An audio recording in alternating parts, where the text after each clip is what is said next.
Stories that stay. सच्चाई की ताकत। उत्तर भारत के एक छोटे से गांव पीपलपुर में रहता था एक सीधा सादा, गरीब लेकिन मेहनती लड़का, रामू। उम्र मुश्किल से 16 साल, लेकिन जिम्मेदारियों का बोझ ऐसा जैसे जिंदगी ने उसे वक्त से पहले बड़ा बना दिया हो। उसका परिवार छोटा था, बीमार माँ, मजदूर पिता और 7 साल की नन्ही बहन चंदा। रामू सुबह स्कूल जाता, दोपहर में खेतों में काम करता और रात को टिमटिमाते दिए की रोशनी में पढ़ाई करता। एक दिन स्कूल से लौटते वक्त रामू गांव के बाहर लगे पुराने पीपल के पेड़ के पास से गुजर रहा था। हवा में अजीब सी सनसनी थी, मानो कोई उसकी निगरानी कर रहा हो। तभी उसकी नजर पगडंडी के किनारे कुछ चमकते हुए चीज पर पड़ी। वो झुका और देखा, एक चमचमाता हुआ बटुआ। उसके हाथ कांप उठे। बटुआ भारी था। जब खोला तो उसमें नोटों की गड्डियां थीं, शायद 10,000 से भी ज्यादा। एक कोना फटा हुआ था, जहां से एक पहचान पत्र झांक रहा था। नाम था धनराज मल्होत्रा। पेशा व्यापारी। पता पास वाले कस्बे बड़ा गांव का। रामू की सांसें तेज हो गईं। इतने पैसे, माँ का इलाज, बहन की पढ़ाई और बाबूजी को खेत में अब रोज नहीं जाना पड़ेगा। पर तभी माँ की सिखाई बात उसके कानों में गूंज उठी। रामू, कभी किसी का हक मत छीनना, सच का साथ कभी मत छोड़ना।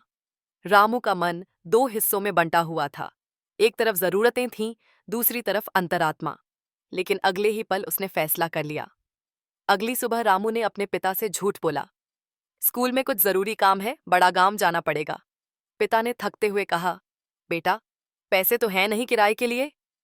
रामू मुस्कुराया, मैं पैदल चला जाऊंगा बाबूजी। सुबह की पहली किरण के साथ वह बटुआ जेब में लेकर बड़ा गांव की ओर चल पड़ा।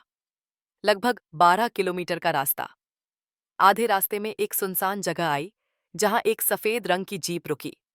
उसमें से दो आदमी निकले। ए लड़के, रुको, एक ने आवाज लगाई। रामू घबरा गया। वो भागा नहीं, बस रुककर बोला, जी, हम पुलिस वाले हैं। उन्होंने झूठ बोला, तुम्हारे पास कुछ संदिग्ध चीज है। रामू समझ गया, मामला गड़बड़ है। उसने बटुआ कसकर पकड़ा और बोला, मेरे पास कुछ नहीं है साहब। लेकिन वो आदमी जबरदस्ती उसकी तलाशी लेने लगे। तभी एक असली पुलिस की बाइक आकर रुकी। क्या हो रहा है यहां? सिपाही ने पूछा। रामू ने तुरंत कहा, साहब, ये लोग कह रहे हैं कि पुलिस वाले हैं, पर पहचान नहीं दिखा रहे। असल पुलिस वाले ने दोनों को डांटा। वो दो नकली पुलिस वाले थे। शायद उन्हें खबर लग गई थी कि रामू के पास कुछ है। वो भाग निकले। रामू थक चुका था, लेकिन हिम्मत नहीं हारी। दोपहर तक वह बड़ा गांव पहुंचा और सेठ धनराज के बंगले के बाहर खड़ा हो गया। पहरेदार ने उसे ऊपर से नीचे तक देखा और कहा, क्या काम है? मालिक से मिलना है, जरूरी बात है। कोई चिट्ठी है? रामू ने बटुआ दिखाया। चौकीदार चौंका। ठहरो, मैं बुलाता हूं। कुछ देर बाद भारी कदमों से एक अधेड़ उम्र का व्यक्ति आया। सेठ धनराज खुद। उनका चेहरा सख्त था, आवाज भारी। क्या चाहिए? रामू ने बटुआ आगे बढ़ाते हुए कहा, सेठ जी, ये आपको रास्ते में गिरा मिला था। सेठ ने बटुआ लिया, अंदर देखा, नोट गिने, पहचान पत्र देखा। उसकी आंखें फटी की फटी रह गईं। तुमने तुमने ये लौटाया? तुम्हें पता है इसमें क्या है? जी, पैसे हैं, लेकिन ये आपके हैं। सेठ थोड़ी देर चुप रहे, फिर गंभीर होकर बोले, तुमने चोरी नहीं की, लालच में नहीं आए। क्यों?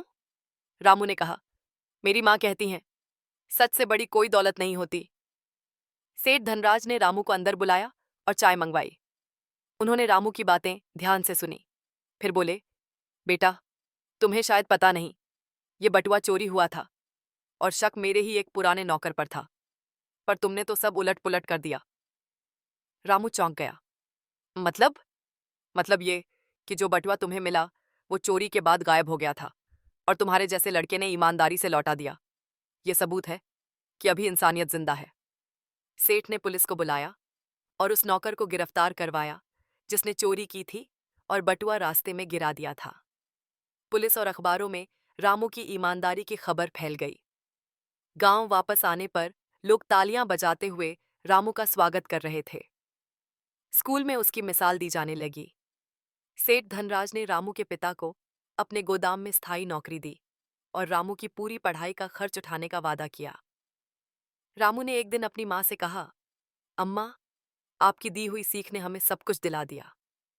माँ की आंखों में आंसू थे, लेकिन वो गर्व से भरी हुई थीं। निष्कर्ष, सच्चाई की ताकत सिर्फ जिंदगी बदलती नहीं, वो नई राह भी खोलती है। ईमानदारी एक बीज है, जो वक्त पर बोया जाए तो फल जरूर देता है। Please like, share, and subscribe our channel for more interesting stories.